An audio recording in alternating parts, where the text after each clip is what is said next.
Yeah, just go to the point where you can turn and we'll wait there.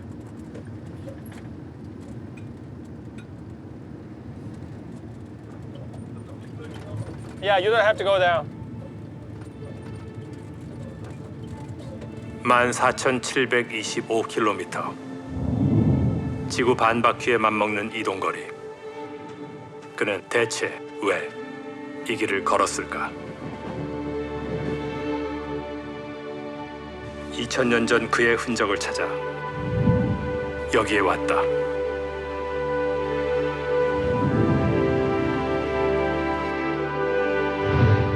예수의 제자여, 하나님의 택한 그릇. 널리 예수를 전한 자, 사도 바울.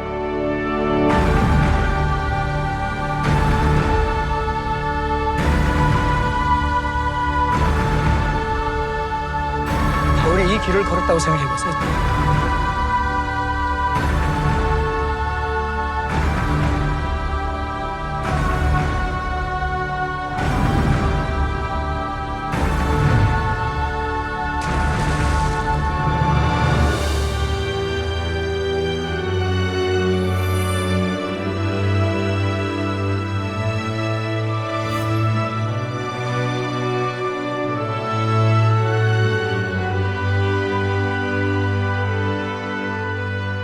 우리가 지금 역사의 현장에 서 있는 거예요.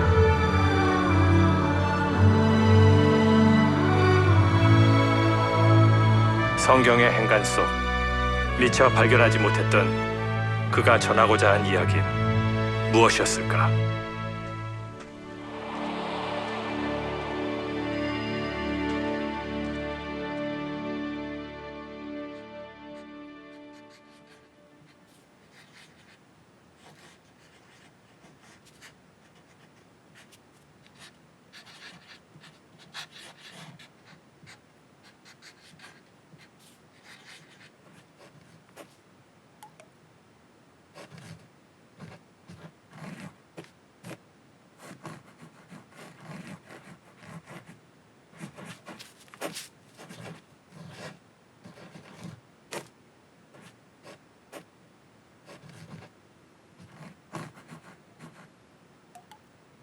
나는 사도들 가운데서 가장 작은 사도입니다. 나는 사도라고 불릴 만한 자격조차 없습니다.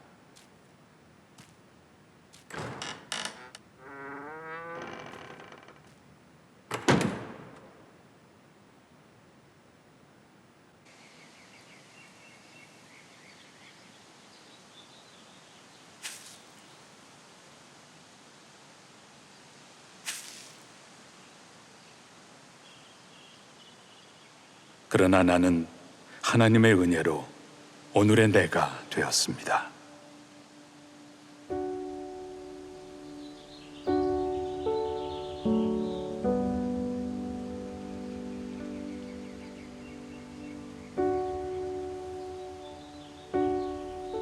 나에게 베풀어 주신 하나님의 은혜는 헛되지 않았습니다.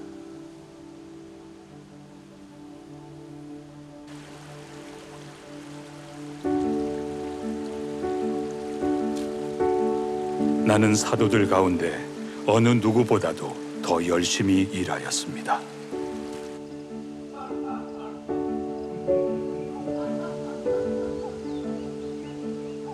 그러나 이렇게 한 것은 내가 아니라 나와 함께 하신 하나님의 은혜입니다.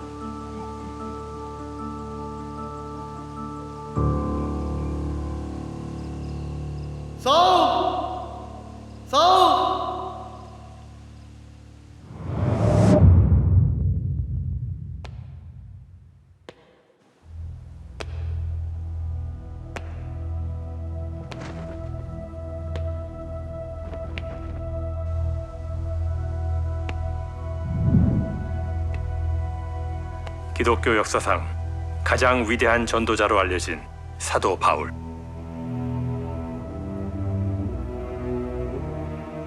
성경에 기록된 그의 첫 행적은 이렇게 시작된다.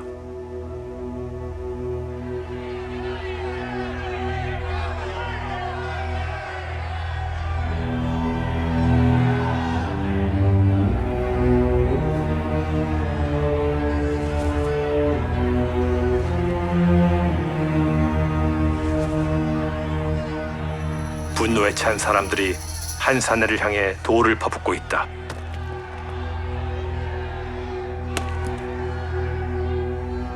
이를 주도한 이는 살기등등한 눈빛의 유대인 청년 사울.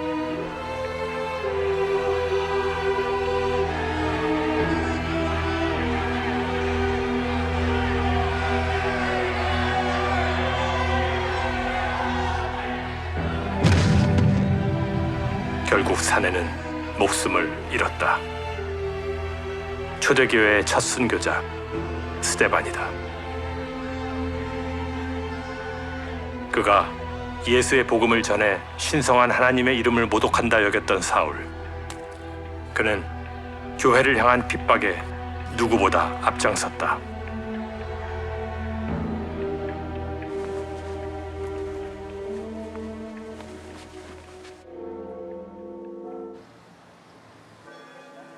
히브리어로 평화의 마을을 뜻하는 종교의 성지.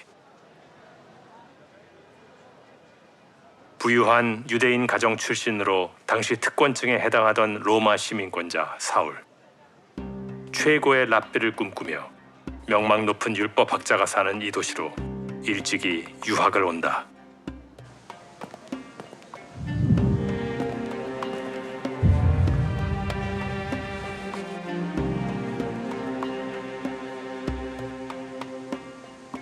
우리의 여정은 예루살렘에서 시작됐다.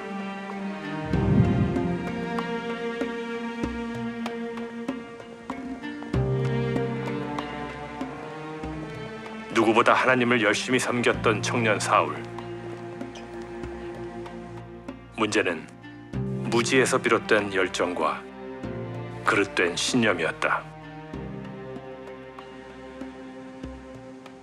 그럼 바울은 왜 예수님을 믿는 사람들을 잡아들이고 핍박하는 것이 자신들이 믿는 하나님을 위하는 길이라 이렇게 생각을 했을까요? 이 청년 랍비 사울이 볼 때는 예수 믿는 사람들이 아주 신성 모독죄를 엄청나게 범하고 있는 사람들인 거예요. 왜냐하면 신명기서에 보게 되면은 나무에 달린 자마다 하나님의 저주를 받은 자들이라고 했는데 예수님이 십자가 나무에 처형을 당하지 않았습니까? 그랬던 그 예수를 구주시오 하나님의 아들이라고 믿을 뿐만 아니라 선포까지 하는 거예요. 그러니까 사울의 입장에서 볼 때는 이거 가만둘 수 없는 거죠. 신성모독이다. 예, 신성모독죄가 엄청나죠. 그래서 사울은 이 사람들을 핍박하는 것이 하나님을 향한 자신의 열심이고 신학적으로도 이 사람들은 분명히 죽임을 받아야 마땅하다고 확신을 했던 것입니다. 잘못된 신앙이 낳은 잘못된 사명이었네요. 그렇습니다. 네. 네.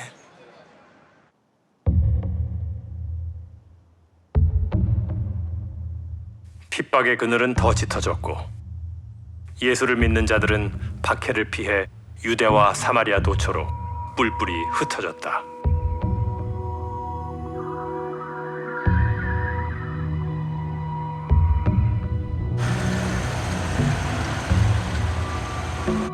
그 뒤를 맹렬히 쫓는 한 사람. 예수의 추종자들을 잡아들이는 것이 하나님을 위한 정의라 믿었던 사울이다. 그가 다메섹으로 달려가던 그때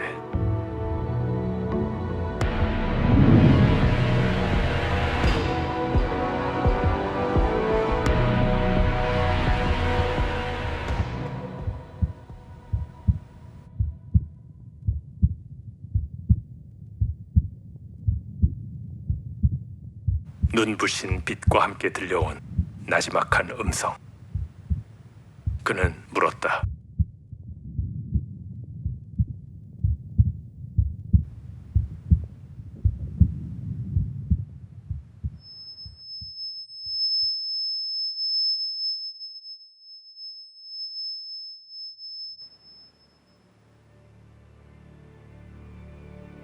부활한 예수를 만나고 눈이 먼 뒤에야 그는 깨달았다.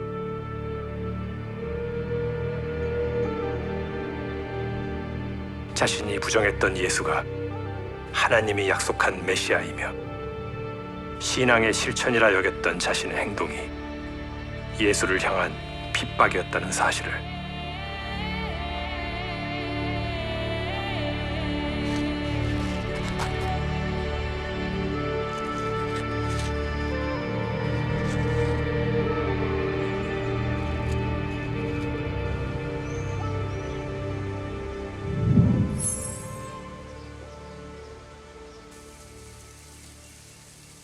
다메섹, 요즘 말로는 다마스쿠스. 시리아의 수도인 다마스쿠스 저 어딘가에서 2000년 전에 그는 예수를 만나 인류의 역사를 바꾸는 회심을 한다.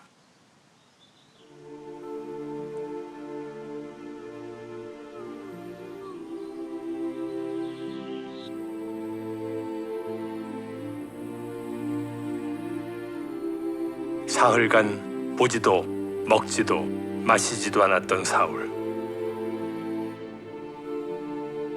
앞을 못 본다는 사실보다 그를 더 괴롭힌 건 핍박자였던 자신의 과거였다. 바로 그때 아나니아가 찾아왔다. 형제 사울아, 다시 보라.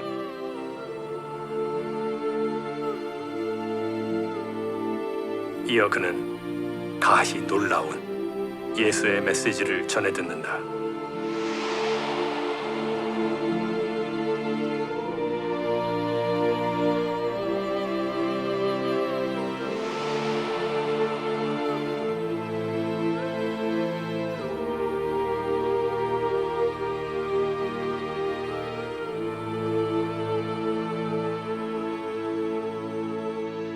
어리석었던 과오를 용서하고 외려 일꾼으로 쓰겠다는 주님의 초대를 받은 사울.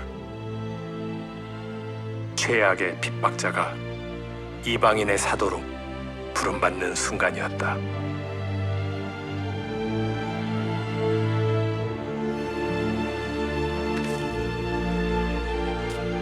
뜨거운 회개 후 그는 아라비아 광야로 가 3년의 시간을 보낸다. 그 시간은 사울에게 어떤 의미였을까?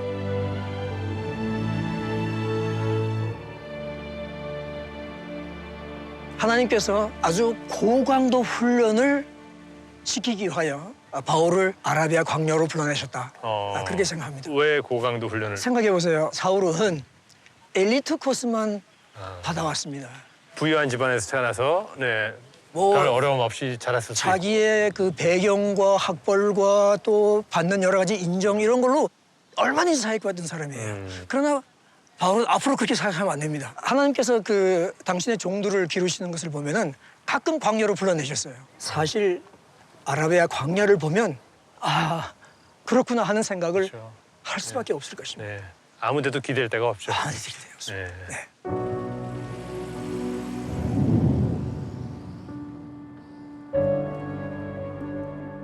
고독하고 메마른 땅, 히브리어로 말하다라는 단어에서 유래한 광야.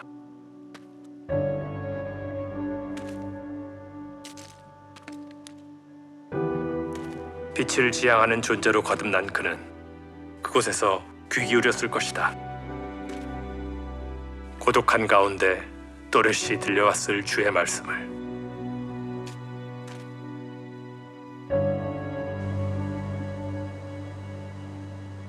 이제 예수의 제자가 된 사울은 새로운 꿈을 품고 예루살렘으로 돌아간다.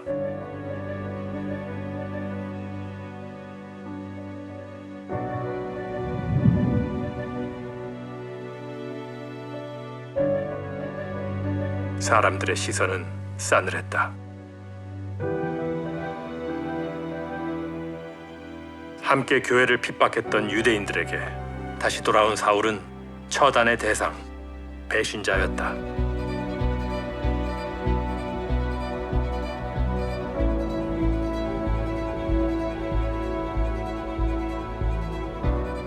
위태로운 방문이었지만 목적이 분명했다. 그는 예수의 제자들을 만나고 싶었다.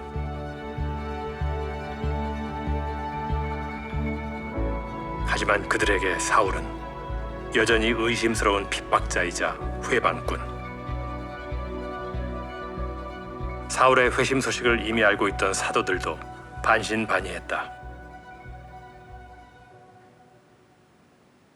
그 순간 바나바가 나타났다. 사도들의 신뢰를 받고 있던 그가 사울에게 힘을 실어줬고 덕분에 사울은 예수를 통해 변화된 자신을 고백할 수 있었다.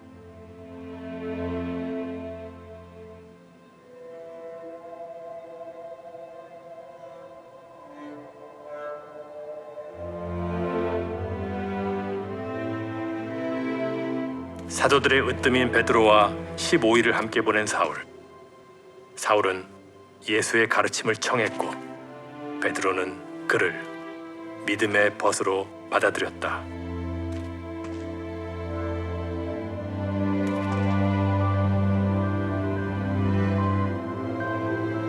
그 후 고향 다소에서 10년을 보낸 사울은 바나바의 초청으로 로마 제국에서 세 번째로 큰 도시 수리아 안디옥으로 간다.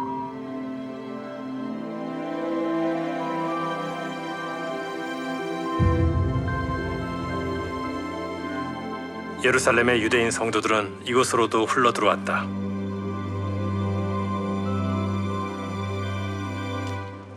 박해를 피해 떠나왔지만 어김없이 전도를 이어갔다. 유대인과 이방인의 교제조차 율법으로 금지되고 복음 역시 유대인만의 것으로 여겨지던 시절,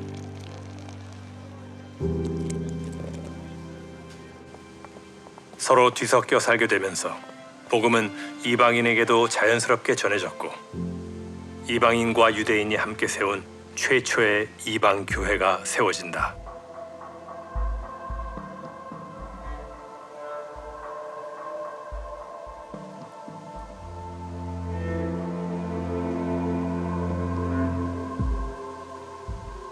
사울은 이곳에서 바나바의 요청으로 사역을 시작한다.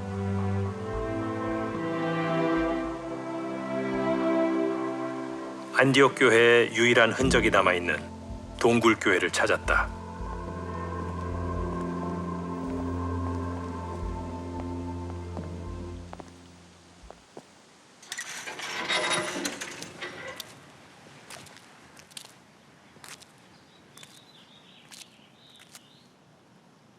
핍박을 피해 숨어 지내던 형제들의 삶이 묻어나는 곳.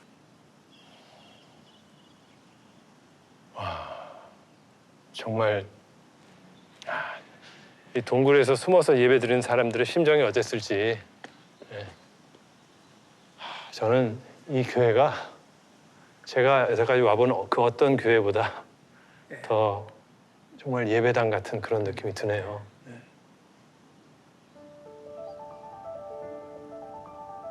그리스도인이란 호칭이 처음 쓰인 곳으로도 전해진다. 십자가에 못 박혀 죽은 자를 따르던 사람들. 세상의 눈엔 그리스도인들이 어리석어 보였을 것이다. 하지만 사울과 안디옥 형제들은 그런 십자가를 굳게 붙들었다.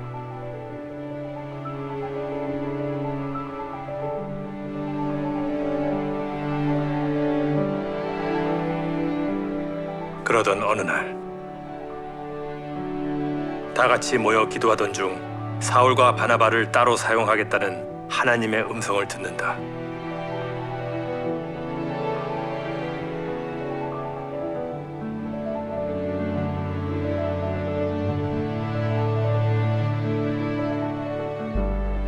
땅 끝까지 이르러 복음의 증인이 되라. 사도들도 실행하지 못한 그 지상 명령에 사울은 순종했고 몸을 내던지기로 한다.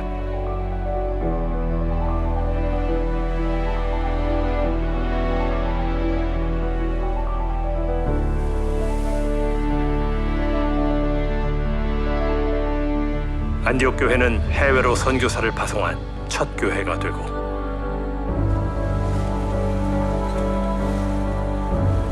사울은 바나바와 함께 위대한 여정이 될 첫 번째 선교 여행을 떠난다.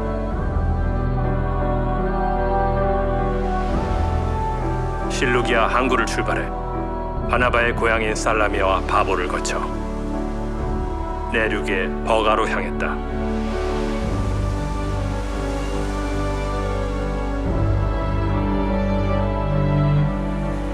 이즈음 사울은 유대식 이름인 사울 대신 헬라식 이름 바울을 쓰기 시작한다.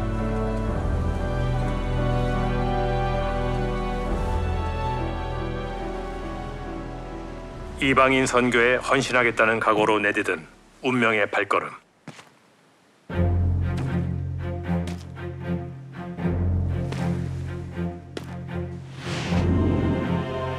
두 사람은 곧장 타우로스 산맥을 넘기로 한다.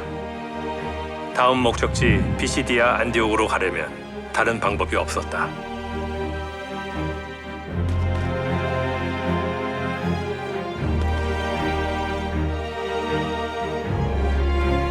나이든 두 전도자가 나아가야 할 길은 해발 3,500m의 거친 바위산.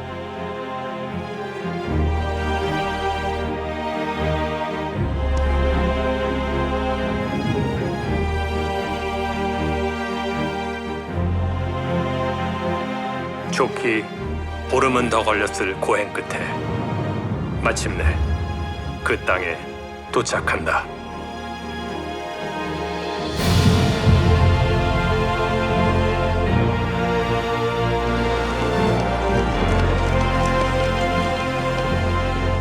지금은 튀르키예 고산지대의 작은 소도시지만 바울이 살던 시대에는 사뭇 달랐다.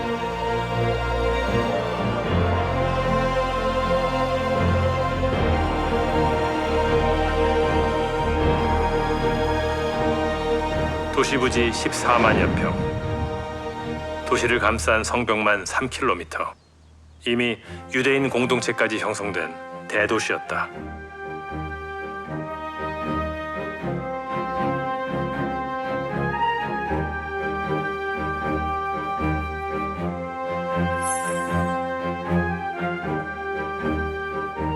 선교 전략적으로도 이만한 곳이 없었다. 바울은 가장 먼저 유대인 회당에 문을 두드린다.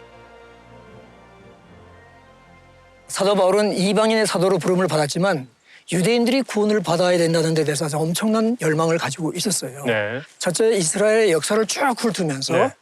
또 하나님께서 이스라엘 백성들에게 메시아를 보내주시겠다고 하는 그 약속을 다시 상기시키면서 네. 그 이 예수가 바로 하나님께서 약속하신 다윗의 자손이다. 너희들이 기다리던 메시아다. 그렇습니다. 네. 그러니까 이걸 알지 못하고 예루살렘에 있는 유대 지도자들이 예수를 죽였는데 그러나 예수님은 죽으시고 다시 살아나셨다. 네. 이제는 이 예수를 믿음으로 말미암아 구원을 받아야 하고 메시아인 것을 믿으시라 하는 말씀을 유대인들에게 그렇군요. 전한 것이죠. 이 이방인들이 뭐예요?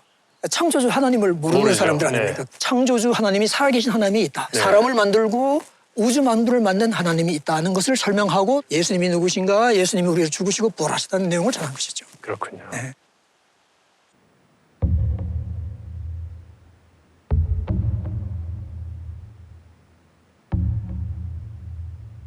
바울은 담대히 복음을 전했지만 유대인들은 그도 그가 말하는 복음도 못마땅했다.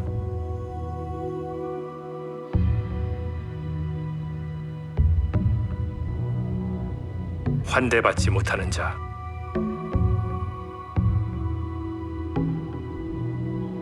바울은 떠밀리듯 회당을 나서야 했다.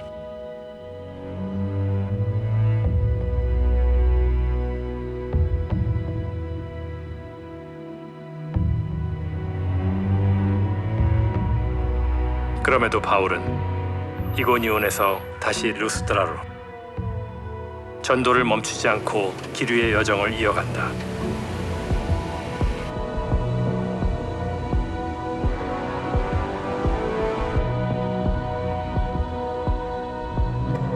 튀르키예 중남부의 킬리스트라.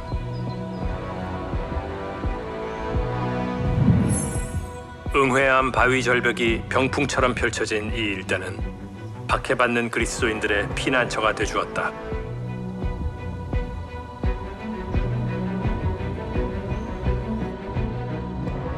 저 너머 세상에까지 복음이 가닿는 꿈을 품은 바울. 그 대가는 시련의 연속이었다.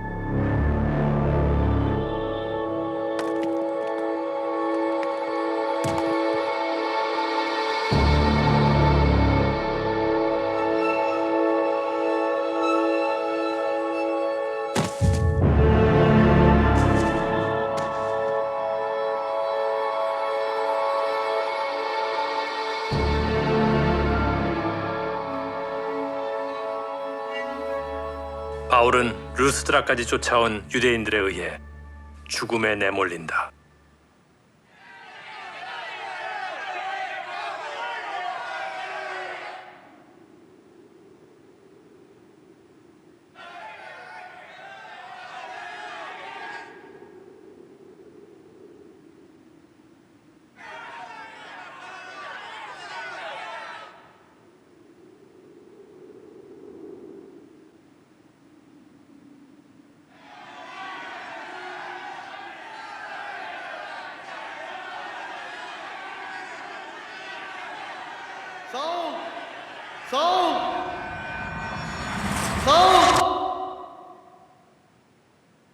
다시 깨어난 그는 어떤 마음이었을까?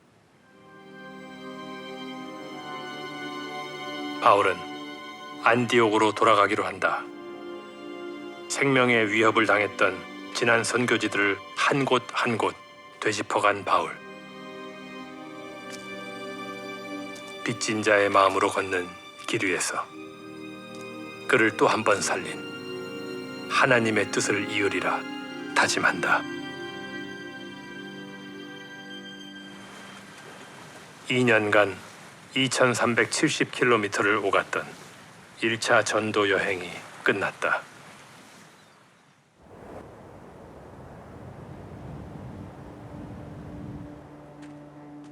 이방인들에게 믿음의 문을 연 첫 사역을 마치고 두 번째 전도 여행을 준비한 바울. 이번엔 바나바와 떨어져 홀로 나서는데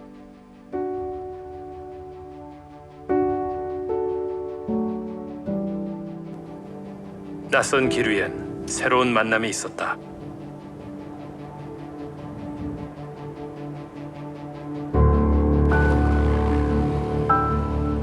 새로운 동역자들과 함께 다시 힘을 낸 그는 1차 선교 여행 당시 개척한 교회들을 돌며 그곳의 성도들을 살피고 돌보는 것으로 여정을 시작했다. 그들이 그에겐 큰 힘이었다.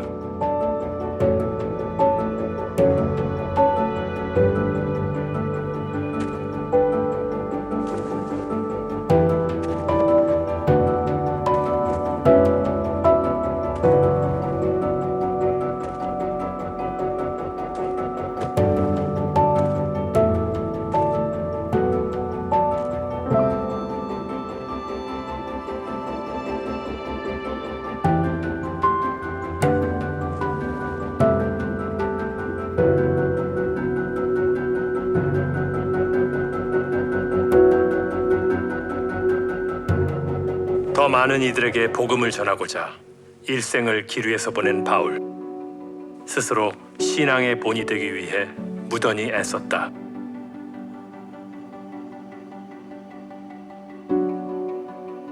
계획했던 대로 1차 선교지의 방문을 마친 후 보폭을 넓혀 서쪽 아시아 지방으로 향했다. 그런데 어찌된 일인지 번번이 길이 막혔고 돌고 돌아 그의 발길이 닿은 곳은 아시아 북서부 해안에 위치한 드로아였다.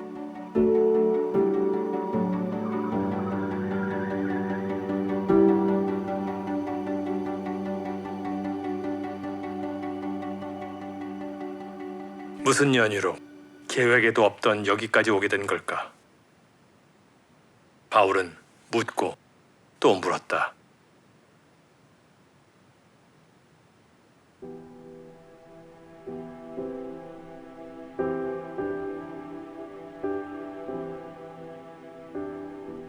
하나님의 뜻을 구하며 간절히 기도하던 중 비로소 그 답을 얻은 바울.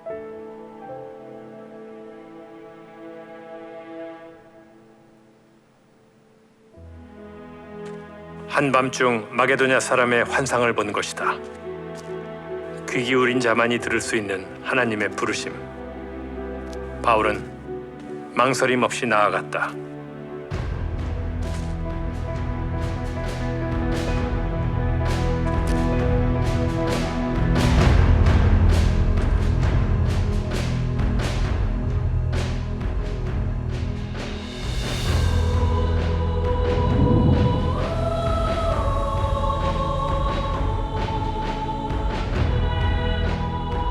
길로 무작정 배에 올라타 120km의 바닷길을 달린 바울.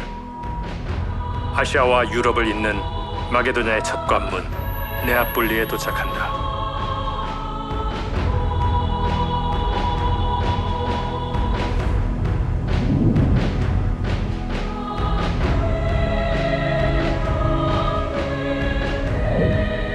바울의 등장과 함께 세상을 바라보는 새로운 관점이 유럽 대륙에 처음으로 상륙했다.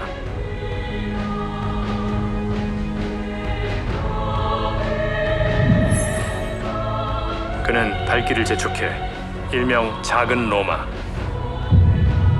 빌립보에 당도한다.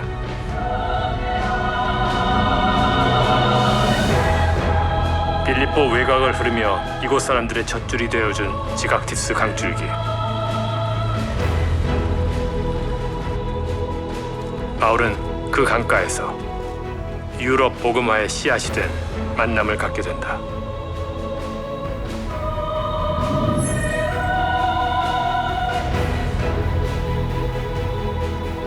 소박한 모습의 교회와 세례터는 그녀를 기념하고 있다.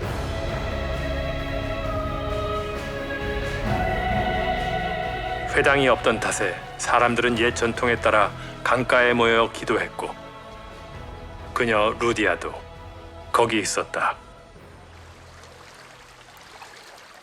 루디아라는 여성과 그 일행들이 당시에 기도하기 위해서 이곳에 모였으면은 하나님의 존재를 알았다는 건데, 그러면 그들은 유대인들이었나요? 아닙니다. 루디아는 네. 빌립보 사람이 아니고 네.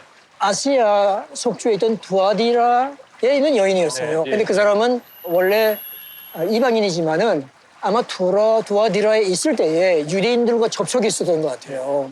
그래서 그 사람들이 사는 모습, 경외하는 하나님에 대한 개념, 그들의 경건한 삶을 보고 어쩌면 이미 거기서부터 하나님을 경외하는. 회당을 참석하든지 또 하나님께 기도하는 사람이었던 것 같아요. 그러니까 이방인이었네요, 그럼. 사실상은 바울이 이 빌립보에 와서 복음을 전한 것은 엄청난 사건이에요.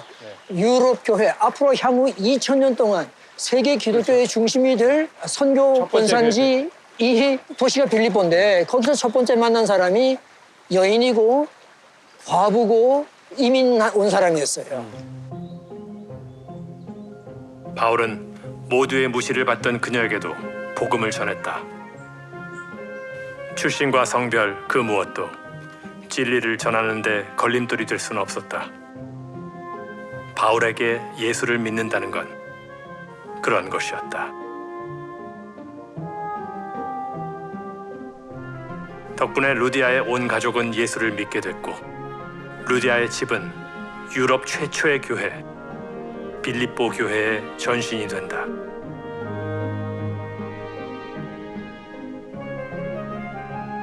유럽 복음화의 초석은 그렇게 놓였다.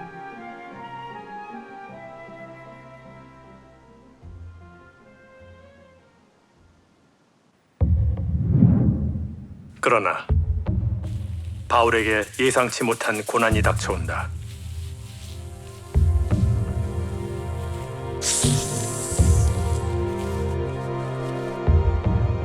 빌립보 땅에서 전한 복음과 이적으로 인해 모함을 받게 된 것이다.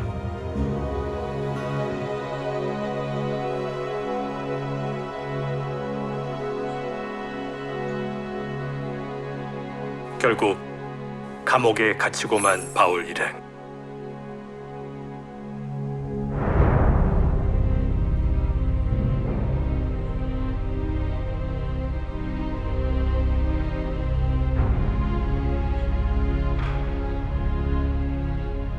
바로 그 투옥 당일 갑작스러운 지진이 발생한다. 그 혼란한 틈을 타 탈출할 수도 있었지만 바울은 자리를 지켰다. 또한 부당한 대우를 피할 수 있는 로마 시민권자의 권리도 내세우지 않았다. 이 모든 사실을 알고 괴로워하는 간수에게 도리어 따스한 손길을 내민 바울. 감격한 간수는 물었다.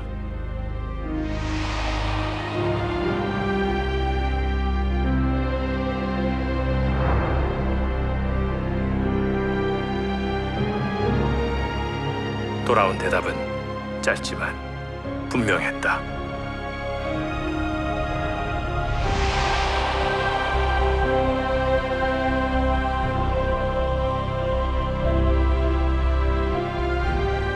그렇게 새로운 믿음의 형제를 얻은 바울. 하나님은 그의 매 순간 예고 없이 찾아왔고 그가 발 딛는 땅에 함께 머무셨다.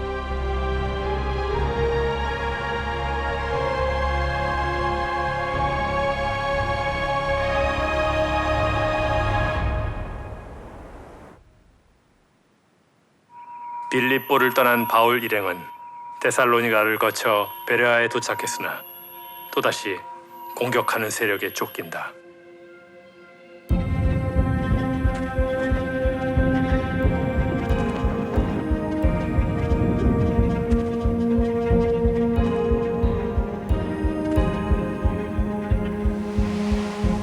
다시 도망자 신세가 된 바울은 일행과 떨어져 홀로 아가야의 한 도시에 다다른다.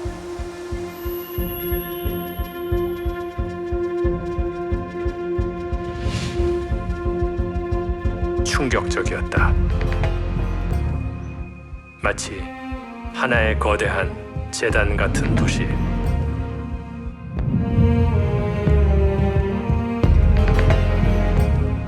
하늘 높이 솟은 신전과 헤아릴 수 없이 많은 신상들.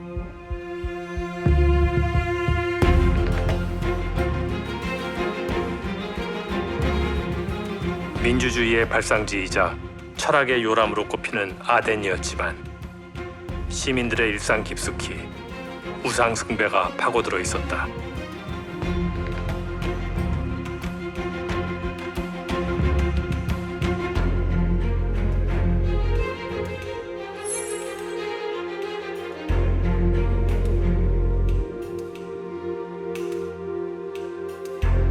새로운 사상이라 하면 다들 눈을 반짝이던 아덴 사람들이었다.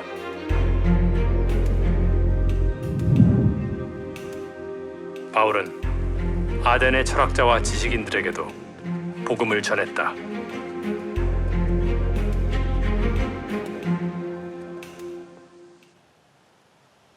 그러면 그런 철학자들이 바울이라는 사람이 나타나서 하나님에 대해서 전했을 때 어떻게 반응을 했나요? 신이 우리를 사랑해서 자기 아들을 보내주시고 죽기까지 했다 하는 그런 얘기를 들을 때 이거 이해가 안 가는 거예요. 완전히 새로운 이야기를 들었네요. 이해가 안 가는 것이죠. 왜냐하면 그 사람들은 영혼은 불멸하지만 이 몸은 영혼을 싸고 있는 껍데기에 불과한데 이거 한번 죽으면 끝인데 무슨 부활을 얘기하느냐. 그러니까 바울의 말을 잘 받아들일 수 없고 이해할 수 없었던 거죠. 그들에게 신들이란 본인의 행복만을 추구할 뿐 인간을 사랑하여 목숨까지 내놓는 희생적 존재는 아니었다.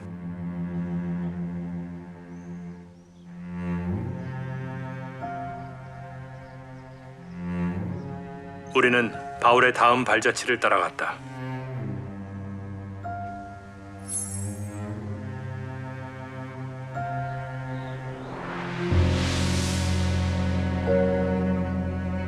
한때는 모두가 추앙했으나 아덴이 믿는 신을 믿지 않는다는 이유로 최고의 철학자 소크라테스마저 사형 선고를 받은 곳.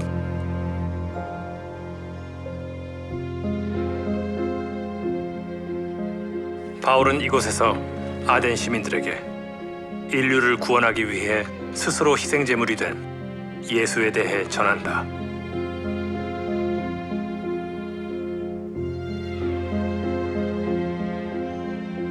아덴 시민들의 충격은 상당했을 것이다.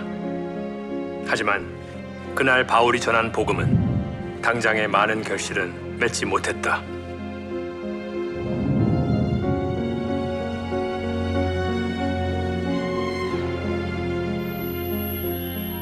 불신자들의 추격은 계속됐고 다시 혼자 몸으로 고린도에 도착한 바울.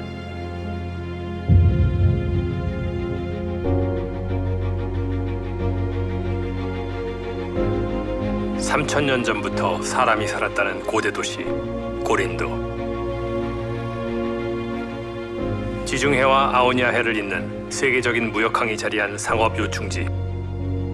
도시엔 돈과 재화가 넘쳐났지만 그것은 축복이자 재앙이 됐다. 물질적으로 부유해질수록 사람들은 욕망에 더 깊이 빠져들었다.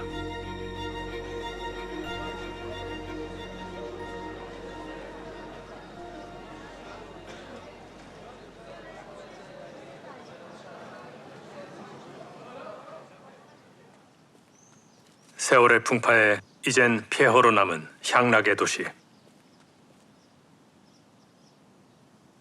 이 고린도가 얼마나 타락한 도시였습니까? 심지어 고린도식으로 놀다 네. 하는 코린티아조마이라는 코린티아소마에 새로운 단어가 생길 정도였습니다. 이것은 부질저하게 가늠한다 하는 그런 뜻입니다. 뿐만 아니라 그 술의 신 디오니수스의 축제가 네. 로마식으로 하면 바카스 축제가 매년 여기서 열리게 되는데 그때마다 수많은 남녀들이 서로 눈이 맞으면 요 옆에 그 오데온 극장에 가서 집단 혼음을 하는 그런 정도였어요. 이 고린도의 성적인 타락과 문란은 아주 유명했습니다.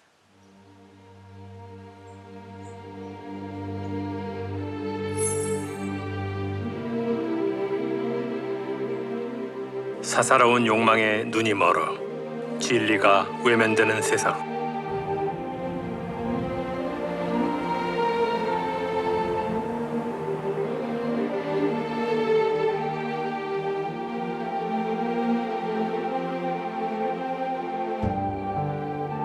바울은 막막하고도 쓸쓸했을 것이다.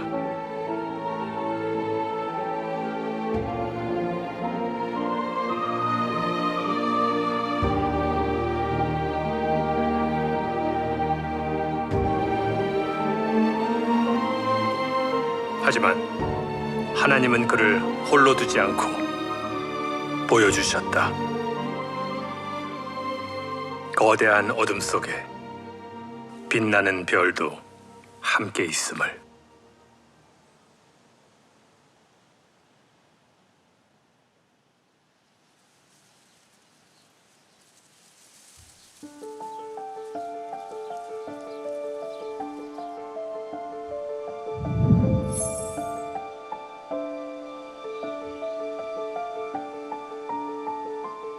이즈음 로마 거주 유대인 사이에서는 메시아가 왔는지에 대한 논쟁으로 분란이 일었다. 그 일로 모든 유대인들은 로마 밖으로 쫓겨난다.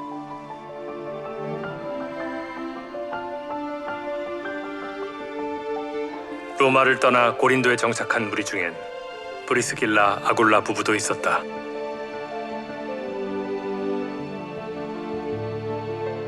신실했던 그 부부는 천막 제조업자였다. 마침 천막 일을 하며 전도 여행 경비를 벌던 바울은 이들과의 만남으로 미소를 되찾고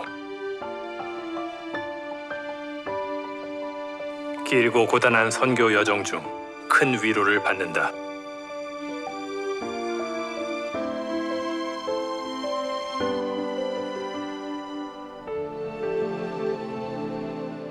우연히도 생업이 천막을 만드는 바울과 같은 동일한 일을 하는, 그러니까 이런 분을 여기서 만난다는 게 어떻게 보면 하나님께서 미리 예비하신 것 같은. 하나님께서는 미리미리 사역자들 앞에 복음의 문들을 열어주시는 것을 볼 수 있습니다.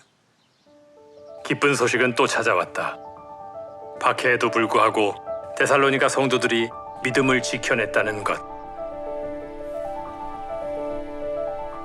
바울은 사랑과 감사를 담아 그들에게 편지를 띄운다. 바울의 첫 번째 서신이다.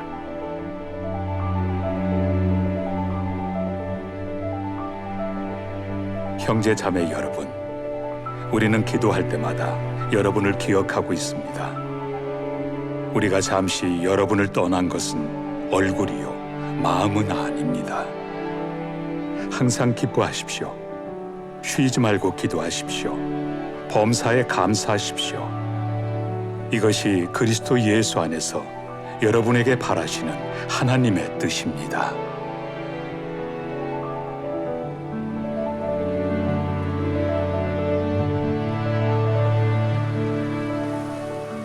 예수와 운명을 나눈 순간부터 그리스도의 일을 위해 생을 온전히 바친 바울. 다사다난했으나 하나님의 격려가 가득했던 2차 전도 여행을 매듭짓는다.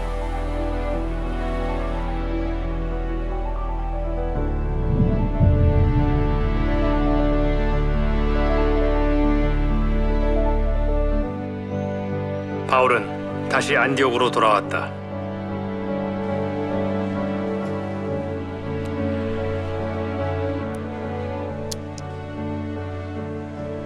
선교지에서의 긴장과 핍박에서 벗어나 평화로운 시간을 보내던 어느 날,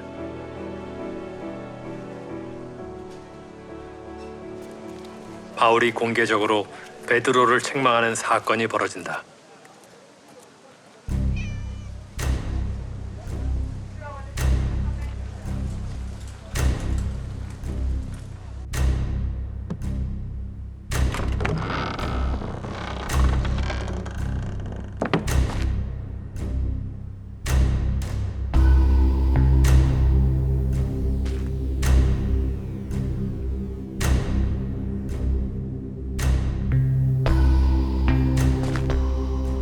두벅두벅 예수의 길을 걸어온 두 사람.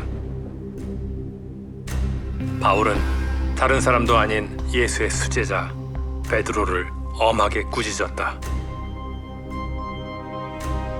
당시로선 상상도 할 수 없는 일.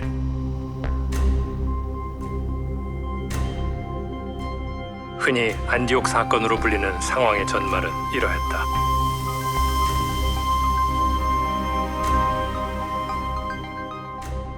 예루살렘 교회에서 유대인 형제들이 찾아온 날, 마침 이방인들과 식사 중이던 베드로는 난감한 듯 슬그머니 자리를 뜬다.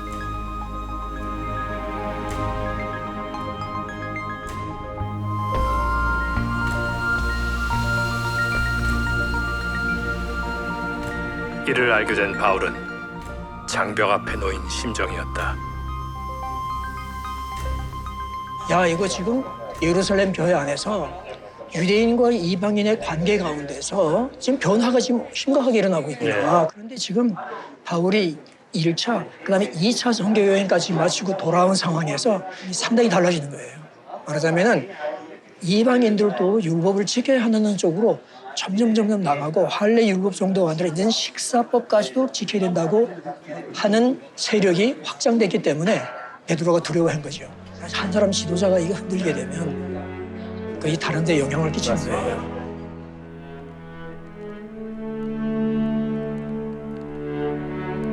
당시 교회는 이방인의 율법 준수 문제로 갈등 중이었다. 믿음으로 구원받는다는 진리가 왜곡되거나 훼손되는 걸 경계했던 바울. 바울은 외로운 전투를 해야만 했다.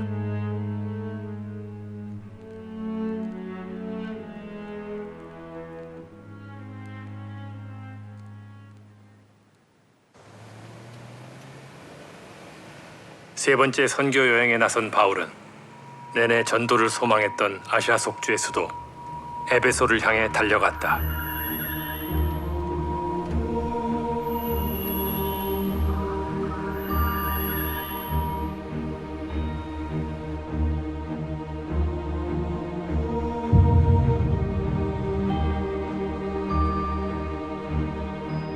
거주 인구만 20만 명.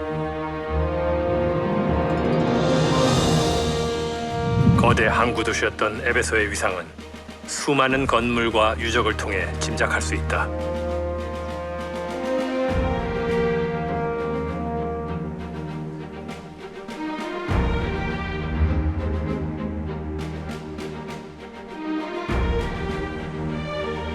소아시아의 모든 길은 에베소로 통한다 했을 만큼 도심은 언제나 사람들로 붐볐다.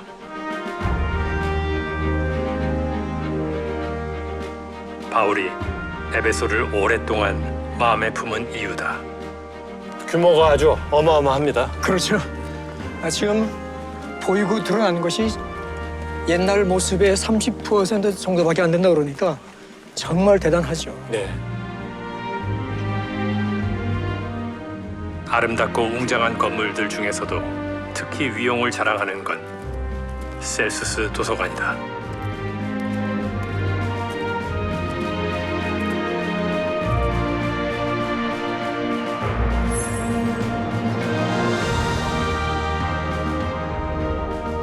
이곳 에베소에서 무려 3년을 보낸 바울. 바울이 에베소에서 두란노 소원이라는 곳에서 네. 날마다 성경을 가르쳤다 그런 말씀이 나오지 않습니까? 그래서 어떤 사람들은 이 셀수스 자리가 네. 두란노 소원 자리가 아니었냐 그렇게 얘기하는 사람들이 있어요. 그렇군요. 두란노소는 그러면 어떤 곳이었어요? 두란노라는 이름을 가진 사람이 운영하던 학교 또는 학원이 있었는데 거기에 큰 방을 하나 빌려서 네. 바울이 매일 성경과 또 전도 훈련을 시킨 것이죠. 아, 그렇군요. 네. 유대와 이방 사람을 구별하지 않고 형제들을 가르치고 전도자를 길러낸 바울. 그의 수고와 헌신으로 믿음의 불모지에 교회가 세워진다.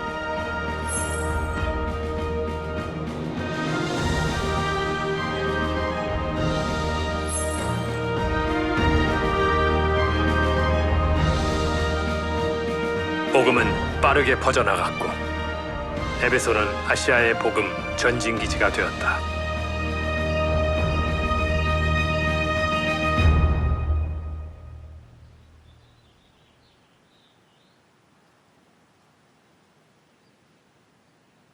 바울의 삶은 헛되지 않았다.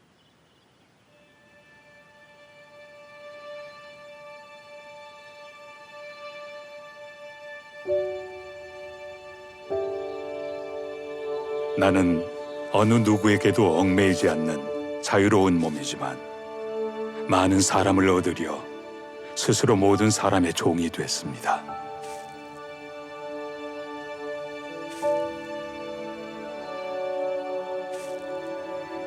나는 모든 종류의 사람에게 모든 것이 다 되었습니다. 그것은 내가 어떻게 해서든지 그들 가운데 몇 사람이라도 구원하려는 것입니다.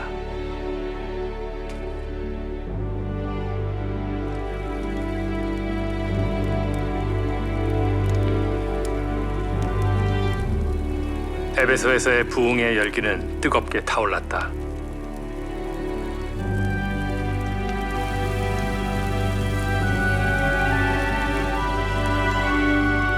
예수의 능력이 전해지면서 그를 믿고 두려워하게 된 에베소인들이 목숨보다 귀히 여기던 마술책들을 들고 나와 불태우기 시작한 것이다.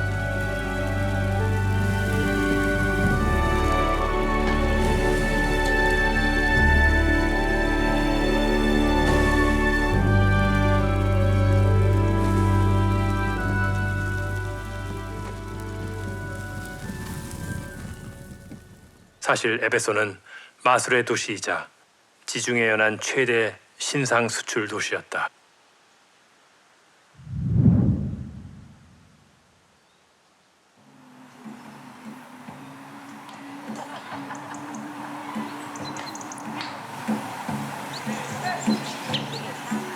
뱃사람들이 모여들기에 미신이 많았고 도시의 안녕을 기원하며 아데미 신전도 세웠다. 점점 예수에 의지하는 자들이 늘자 엉뚱한 데서 문제가 터진다. 불안감에 휩싸인 이들이 대극장으로 몰려왔다.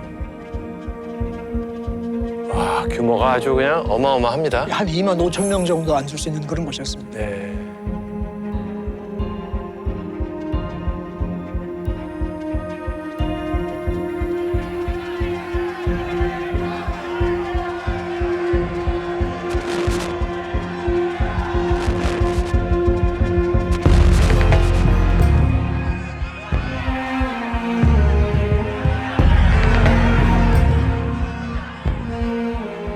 도시를 뒤흔든 소란의 주인공은 신상 판매업자들이었다.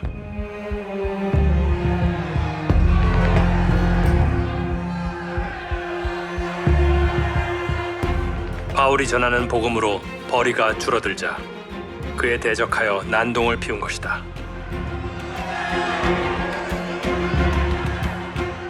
이 사건을 계기로 바울은 사랑했던 에베소를 떠난다.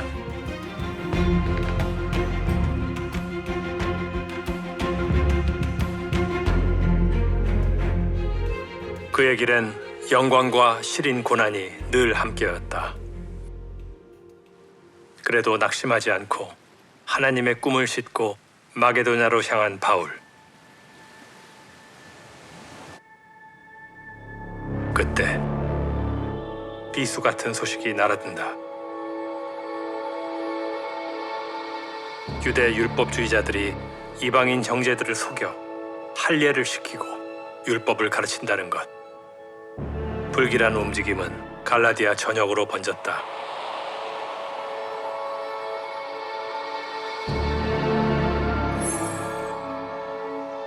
게다가 그들은 바울의 사도권마저 부정했다. 당장이라도 달려가 상황을 바로잡고 싶었을 바울. 서둘러 저 멀리 있는 갈라디아 교회에 편지를 띄운다.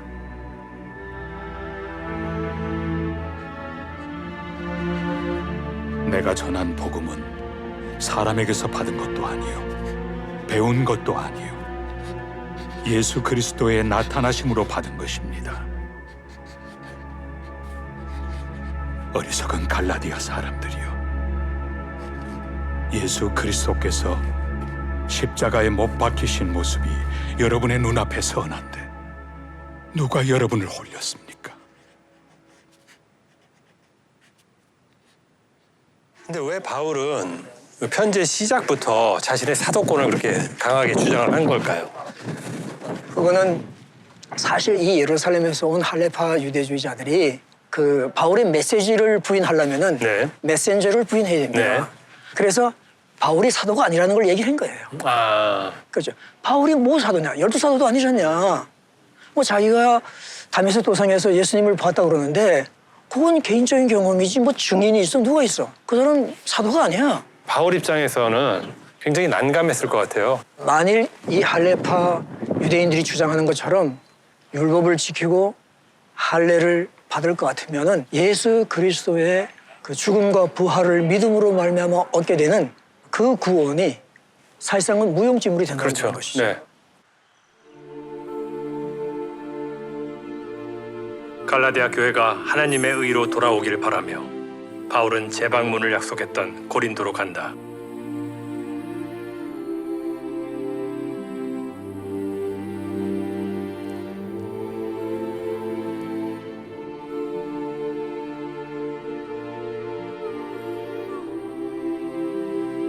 유대 율법주의자들이 이곳에까지 손길을 뻗쳤지만 바울은 늦지 않게 도착해 혼란을 바로잡았다.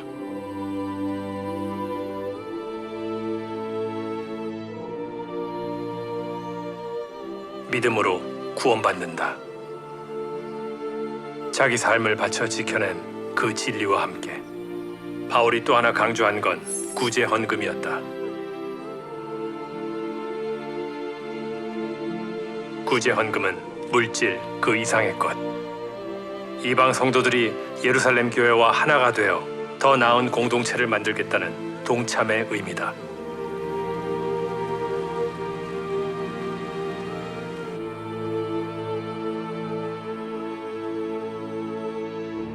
바울은 그 마음을 모아 예루살렘행을 준비한다. 이방 형제들을 보호하기 위해 직접 가서 교회의 입장을 명확히 하려는 것이었다.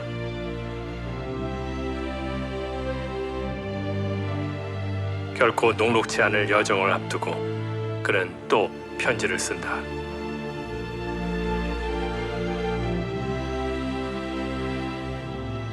어쩌면 영영 만나지 못할 로마의 형제들에게 그가 선교의 이정표로 삼았던 진리와 복음의 핵심을 소상히 담았다. 로마서가 다른 서신들하고 좀 다른 거는 다른 교회들은 골로새의 교회를 빼고는 다 직접 대면하여 설교하고 전도하여서 교회를 개척한 교회들이에요. 로마 교회는 그렇지 않습니다. 로마 교회는 바울이 개척한 교회가 아니에요.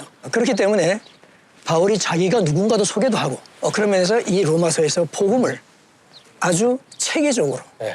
그렇게 기록을 해나갑니다. 예를 들어서 고린도 교회, 고린도서를 보면은 이미 1년 반 동안 가르친 내용들은 고린도서 자체에는 적혀져 있지 않은 거예요. 네. 그러나 로마서에는 복음의 내용들이 아주 자세하게 기록이 되어 있어서 그렇죠. 무슨 우리에게도 마치 엄청난 매뉴얼처럼 이렇게 자세하게. 맞습니다. 네. 그런데 제가 바울이라면 이스라엘에 들어가면 죽을 수도 있다라는 그런 위협감을 느낄 것 같고. 당연하죠. 왜냐하면은 지금 바울이 누굽니까? 옛날 예수님 안 믿을 때 가장 선봉에 나서서 가장 피파하던 예. 예수님 믿는 사람 비판하는 사람이에요.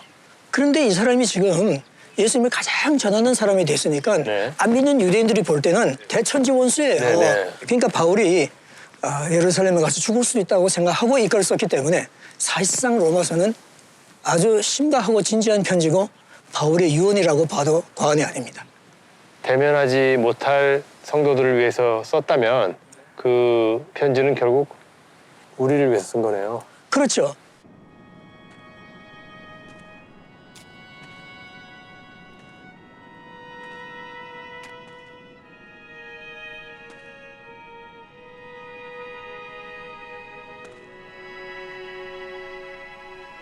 스스로를 빚진 자라 했다.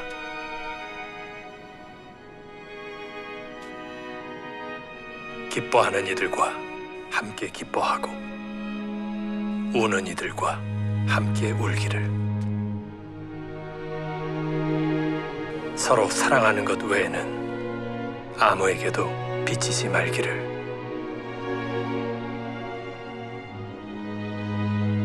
예수의 상처 자국을 지닌 기류의 사도의 절절한 고백.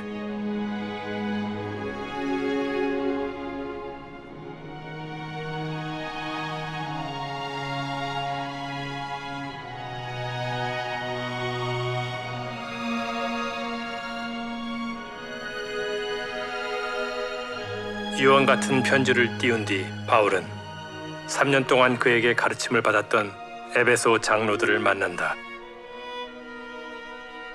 생명마저 위태로운 여정 앞에서 그도 떠나보내야 하는 그들도 눈물로 작별을 고했을 것이다.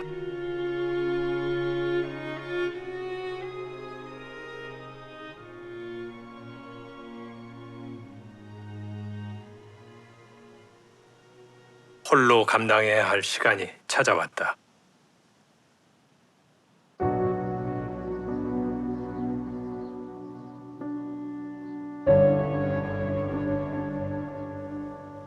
무거운 마음으로 예루살렘에 입성한 바울.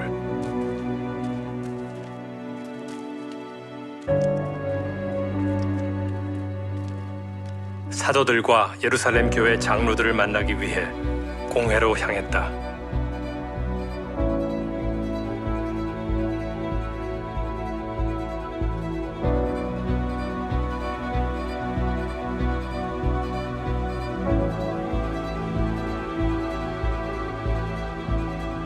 예수의 제자가 된 이방 성도들을 가슴에 품고 복음의 진리를 지켜야 한다는 사명이 그를 앞으로 나아가게 했다.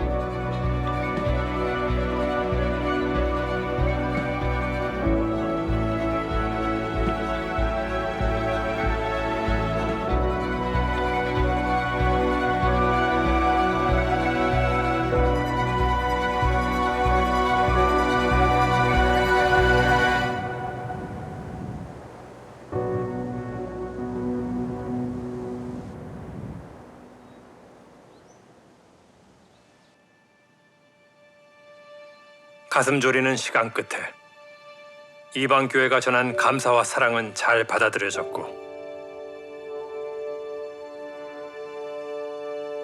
이방의 형제들은 율법의 사슬에서 자유로워졌다.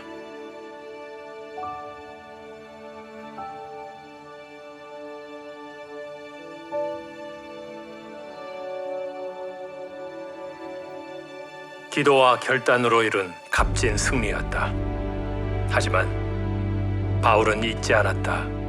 예루살렘으로 오던 길 위에서 환란이 기다린다는 성령의 말씀을.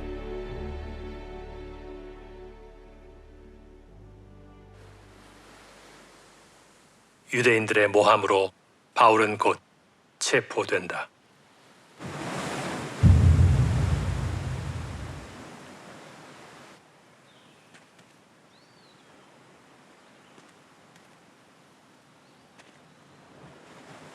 죄수의 신분이 되어 가이사랴 지방 총독에게 보내진 바울.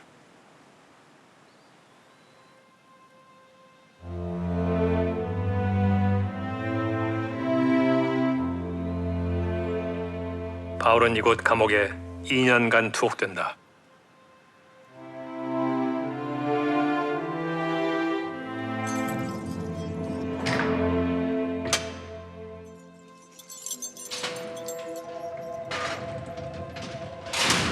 어둠이 드리운 시간이었음에도 바울은 그만의 방식으로 선교를 이어갔다.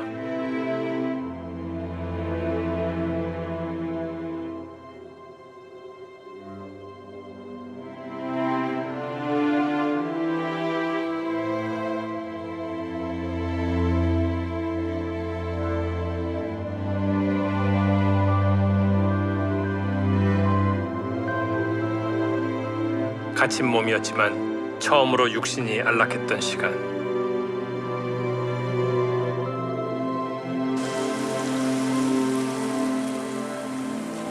그리고 얼마 후 그는 로마로 호송된다. 로마에서 신문받겠다는 로마 시민권자 바울의 상소가 받아들여진 것이다.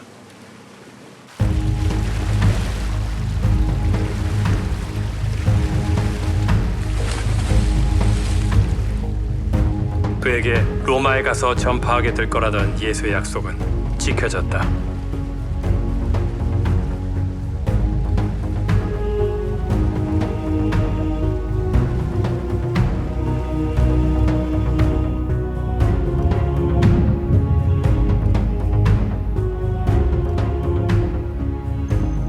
열흘 넘게 이어진 폭풍으로 지중해의 작은 섬으로 떠밀려온 바울.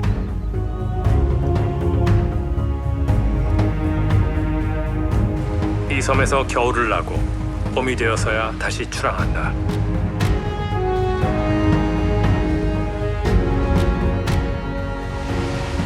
바울을 실은 배는 또다시 수일에 걸친 항해 끝에 로마에 가장 인접해 있던 항구에 도착한다.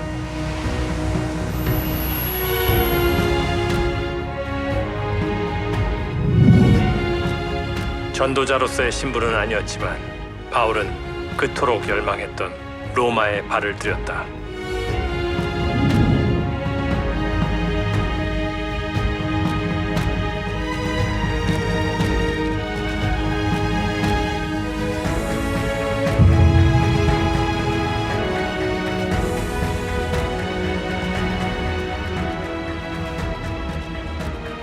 이 골목 한 횟집에서 바울은 가택연금 생활을 한 걸로 전해진다.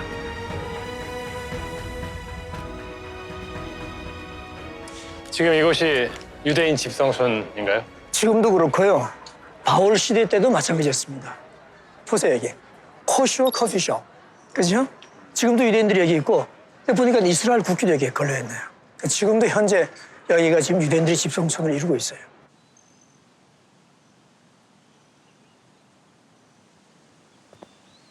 하나님이 주신 또 한 번의 안식과 선교의 기회였다. 바울이 머문 곳으로 추정되는 터에 세워진 가톨릭 성당.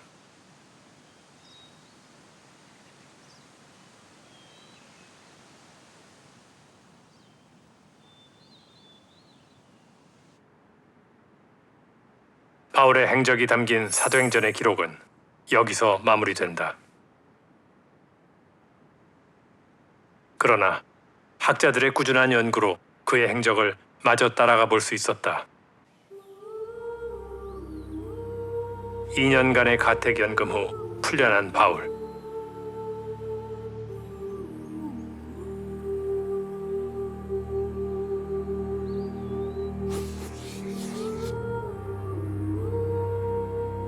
네로 황제가 집권하고 있던 주후 64년, 로마의 절반이 원인 모를 화재로 잿더미가 되고 시민들의 비난이 일자 네로는 그리스도인들에게 누명을 씌워 처참히 탄압한다.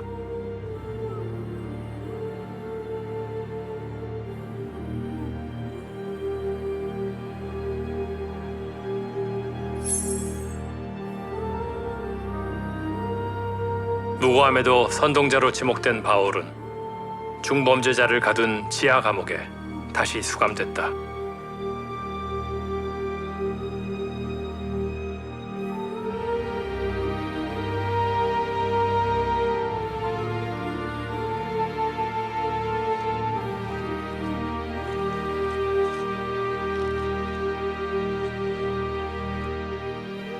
진리를 갈망하기에 한평생 모욕과 박해 그리고 죽음에까지 몰린 바울.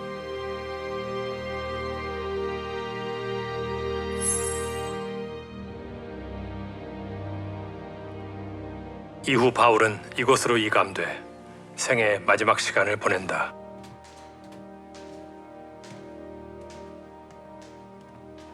여기가 처형당하기 전에 마지막으로 있었던.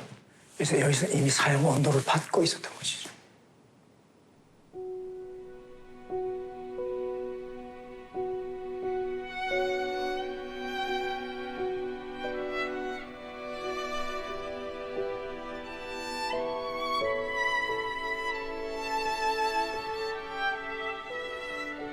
신앙을 지키기 위해 순교하는 그리스도인도 있었지만 그를 배신하는 이들도 많았다.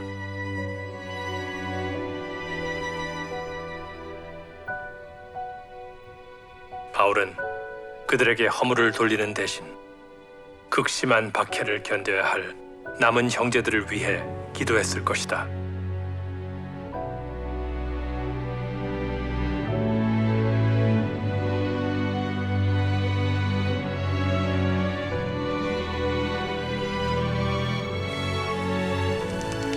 그리고 그날이 찾아왔다.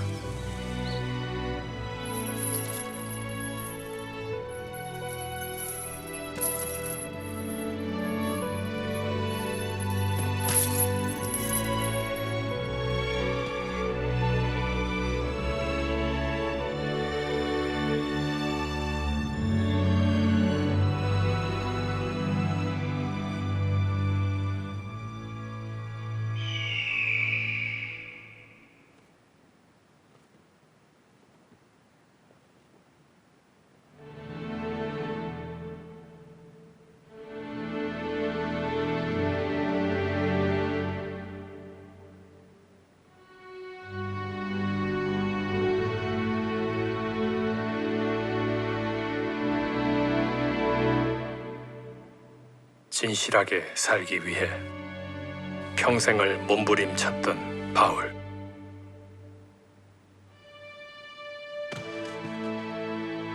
보이는 것이 아닌 믿음으로 살았던 그에게 참수형이 집행됐다.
바울이 죽음을 두려워하진 않았을 겁니다.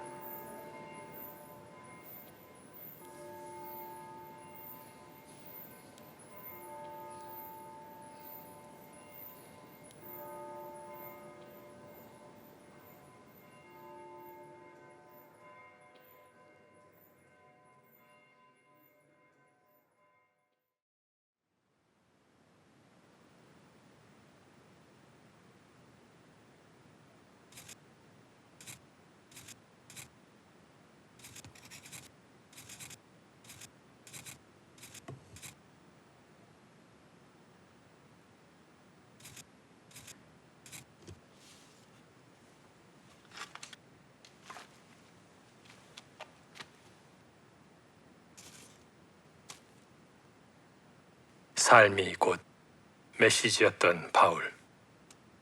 그는 그리스도가 가슴으로 쓴 편지였다.